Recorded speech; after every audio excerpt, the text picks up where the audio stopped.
అట్టహాసంగా engineers day వేడుకలు నెల్లూరు నగరంలోని స్థానిక ఆమని గౌడెన్స్ నందు ప్రపంచ ప్రఖ్యాత పేరుగల సార్ మోక్షగుండం విశ్వేశ్వరయ్య జయంతి పురస్కరించుకుని ఆంధ్రప్రదేశ్ రాష్ట్ర civil engineers architects consultant association ఆధ్వర్యంలో ఇంజనీర్స్ డే అట్టహాసంగా నిర్వహించారు.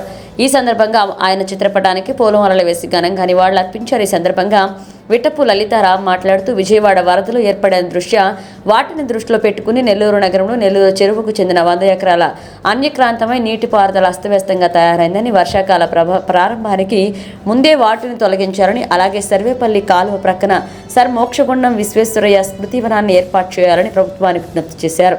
ఈ కార్యక్రమంలో శ్రీనివాసరావు, గిరీష్, శేషారెడ్డి, రాజు, సుబ్బారెడ్డి, శ్రీనివాసులు, నరేంద్ర, షబీర్, విజయప్రసాద్, శివకుమార్ పాల్గొన్నారు. నెల్లూరు నగర ప్రజలందరికీ కూడా నా నమస్కారాలు. నా పేరు engineer విట్టపు లలితారాం. The consulting civil engineers architects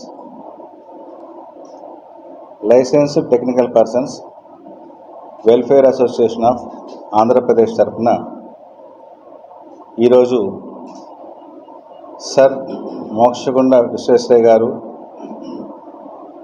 వారి జన్మదినాన్ని పురస్కరించుకొని నెల్లూరులో అసోసియేషన్ తరఫున వారి జన్మదిన వేడుకలను ఇక్కడ జరుపుకుంటున్నాము.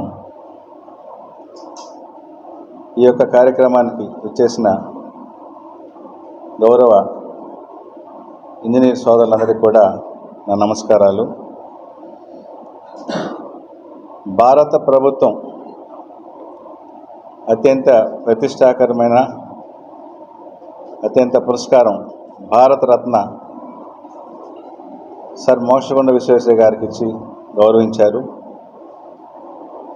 వారి గురించి ఈరోజు ప్రపంచం అంతా కూడా తెలిసిందే. మనం కొత్తగా చెప్పుకోవాల్సినటువంటి విషయాలైతే ఏమీ లేవు. వారు మన దక్షిణాదిన ఉండేటువంటి నదులకు నీరు ఎప్పుడు కూడా పొలమే పారుతుంది, అది అందరికీ తెలిసిన విషయమే. కానీ అటువంటి నదులకి మనకు అవసరం మేరకు వాటి యొక్క నడకని మార్చి భవిష్యత్ తరాల కోసంగా ఆనాడే ఆ యొక్క నీటిని ఉపయోగించుకోవాలి అనేటువంటి ఆలోచనతో అప్పటి సంస్థానాధీశుల సహకారంతో నదుల మీద ఆనకట్టలు నిర్మించి ఆ యొక్క నీటిని ఆ యొక్క ప్రవాహానికి అడ్డుకట్ట వేసి దానిని ఎక్కడికి అవసరమో అక్కడికి తీసుకెళ్ళవచ్చు అనేటువంటి ఆలోచన రూపకల్పన చేసినటువంటి మహానుభావుడు సర్ మోక్షగుండ విశ్వేశ్వరయ్య గారు. అలాగే తిరుమలకి దారి ఏర్పాటు చేసుకున్నటకును అప్పట్లోని చిత్తూరు సంస్థానాధీశులు వారి సలహా మండలిలో కూడా ఈయన సభ్యులుగా ఉండి ఈయన యొక్క ఆలోచన మేరకు కార్యాచరణ రూపొందించి తిరుమలకి అప్పుడు రహదారి నిర్మితమైంది. మనందరం చూస్తుంటాం. ఒకే అంత పాత తిరుమల దారి రావడానికి పోవడానికి కూడా ఒకటే దారి ఉండేది. ఆ దారి తొలినాళ్ళలో రూపకల్పన చేసినటువంటి వ్యక్తుల్లో మోక్షగుండం విశ్వేశ్వరయ్య గారు ఒకరు. ముఖ్యంగా ఒక చిన్న విషయాన్ని ఈరోజు మనం చెప్పుకోవాల్సి వస్తుంది. ఎందుకంటే ఇటీవల విజయవాడలో సంబంధించినటువంటి వరదలు, ఇది మానవ లోపంతోనే ఈ యొక్క వరదలు ఈ యొక్క విపత్తు ఏర్పడిందని చెప్పేసి ఈ సందర్భంగా తెలియజేస్తున్నాను. ఎంత ఇన్ఫ్లో వస్తుందో ఆ ఇన్ఫ్లో తగ్గట్టుగా అవుట్ఫ్లోకి ఏర్పాటు చేయాలి. కానీ ఇక్కడ ముఖ్యంగా మన ప్రాంతాన్ని గుర్తిస్తే నెల్లూరు చెరువు సుమారుగా 100 ఎకరాల నెల్లూరు చెరువు ఆక్రమణకు గురైంది. 100 ఎకరాలు సుమారుగా ఆక్రమణకు గురైంది. చెరువు 100 ఎకరాలు కాదు, చెరువే 100 ఎకరాలు ఆక్రమణకు గురైంది. రేపు గతంలో మనం 2015లో మనం వరదను చూసాం.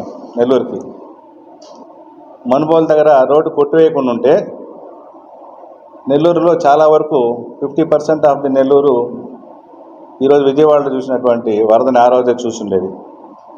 ఆ రోడ్డు బ్రేక్ చేసినందువల్ల మనం కొంత ఉపశమనం పొందాం. నెల్లూరుకి ఈరోజు మినీ బైపాస్ అయితేనేమి, పెద్ద బైపాస్ అయితేనేమి, ఈ రెండు కూడా ఉత్తరం నుంచి దక్షిణానికి మనకు రాకపోక సాగిస్తున్నాయి. మనకు వచ్చేటువంటి వాటర్ ఫ్లోస్ అన్నీ కూడా పడమర నుంచి తూర్పుకు వస్తున్నాయి. సో ఈ యొక్క రహదారుల నిర్మాణంలో ముఖ్యంగా మనకుండే పంట కాలువలన్నీ కూడా కన్నా నది నుంచి అయితేనేమి, నెల్లూరు చెరువు నుంచి అయితేనేమి నీటిపారుదలని నియంత్రిస్తుండేటువంటి ఈ కాలువలన్నీ కూడా ఆక్రమణలకు గురై అలాగే పూడికి ఎక్కువైపోయేసి నీటి ప్రవాహం వీలు లేకుండా అడ్డంకులు ఉన్నాయన్నమాట. సో ఇవన్నీ కూడా మనం క్లీన్ చేసుకోకపోతే మనకి ఏటా వచ్చేటువంటి తుఫాన్ అయితేనేమి, ముఖ్యంగా నవంబరు ఆ నెలలో మనం తుఫాన్ను ఎదుర్కొంటుంటాము. కానీ సివియర్గా వచ్చినప్పుడు మాత్రం ఖచ్చితంగా ఇబ్బంది పడే పరిస్థితి వస్తుంది.